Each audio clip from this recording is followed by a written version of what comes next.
Her name was Li Mei, 42, from Yunnan. She wore a red wool coat, simple, clean, a little too warm for the season. Her face was unreadable, not cold, not kind, just still.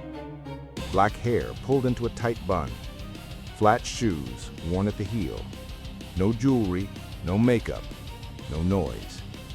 She held the hand of a small boy in a navy hoodie holding a green dinosaur balloon. They walked slowly, like people who'd practiced invisibility. No one looked twice. Why would they? Just another quiet Asian mother with her son, passing perfume counters they couldn't name, under chandeliers they didn't belong beneath. They came for a birthday cupcake. 1 candle, 2 smiles. That was the plan. But before the icing could melt, the stares came, and then the voice, sharp, commanding. Not hers, the guard's. It started with a glance, not the kind you notice, the kind you feel, like a cold breeze crawling up your spine. Li Mei turned. The guard was watching her. A woman, broad-shouldered, pressed uniform, boots tapping like warnings. Her eyes weren't curious, they were calculating. Li Mei nodded politely, the way she always did. Her son tugged her coat. Mama, can we look at the toy store? She smiled. Just for a minute. They walked. The red coat trailed like a flag, and the guard followed. 10 steps behind, then 8, then 5. At the toy store entrance, the boy reached toward a spinning robot display. A child's wonder, not contact, just awe. Then came the voice, loud, sharp, designed to humiliate. "Ma'am, step away from the display." Li Mei froze. Her son jumped. We didn't touch anything. She said softly. The guard stepped closer, too close. I see you people always say that. The words cut like broken glass. 3 shoppers stopped to watch. A clerk paused mid-scan. No one helped. No one spoke. The guard crossed her arms. Do I need to call security? Li Mei didn't answer. She placed her hand on her son's head, calm, shielding. An apology, not for guilt, but for the world. Then, a voice, male, calm. That will be enough. The robot display still spun. Li Mei gently pulled her son away. They hadn't touched anything. Then, a shatter. Not loud, not dramatic, just sharp, sudden. A glass snow globe, the kind with glitter and a ballerina, rolled from the shelf and cracked on the floor. The boy gasped. Li Mei turned, startled. The guard was already advancing.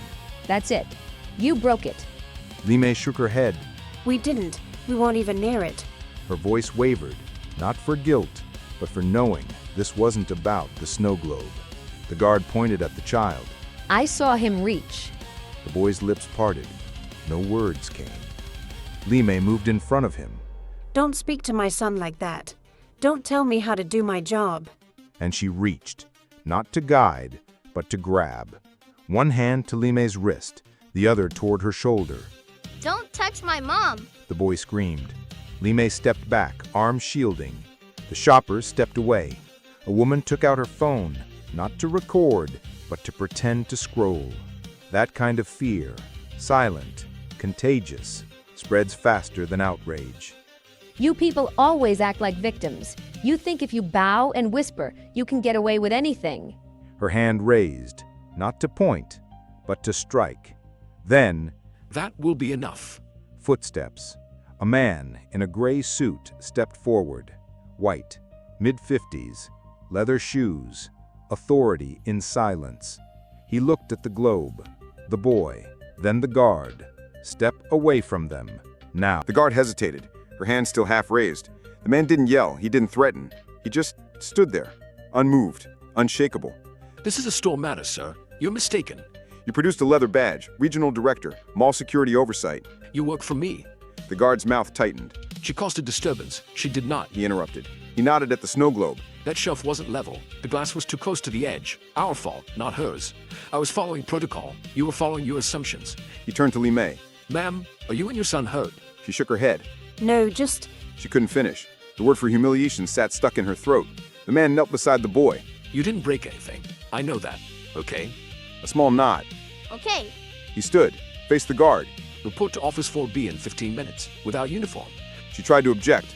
No words came. She walked away. Not fired, not escorted, just stripped. Ma'am, He said to Li Mei. you're welcome here. She nodded. He disappeared into the crowd. No applause, no punishment parade. Just order. Restored. She said she would do it publicly. Let me live stream it. She begged. Let me explain. Let me show them I'm not that kind of person. They let her. 10 a.m., center atrium, ring light, phone, clip mic, razor. She sat on a stool by the fountain, uniform gone, gray blouse, trembling hands. 10,000 people tuned in. I know I messed up. I crossed the line. I didn't mean harm. Her voice cracked. She cried. Not a pretty cry, not graceful. A sob from the gut, loud, choking, ugly. I thought she was stealing. I didn't mean to grab her. People watched from balconies, escalators, food courts. Please, let me make it right. She picked up the razor. Buzzing filled the air. She dragged it across her scalp. Hair fell like feathers to the floor. I'm sorry. I'm so sorry. Another pass. More hair, more tears. I never wanted to hurt anyone. Mascara smeared, shoulders shaking. When it was done, she looked at the camera. To the woman I hurt, to her son, if you're watching, I'm not evil. I'm just broken. Then she sobbed again. No words, just trembling, breathless grief. Please forgive me. The comments kept scrolling.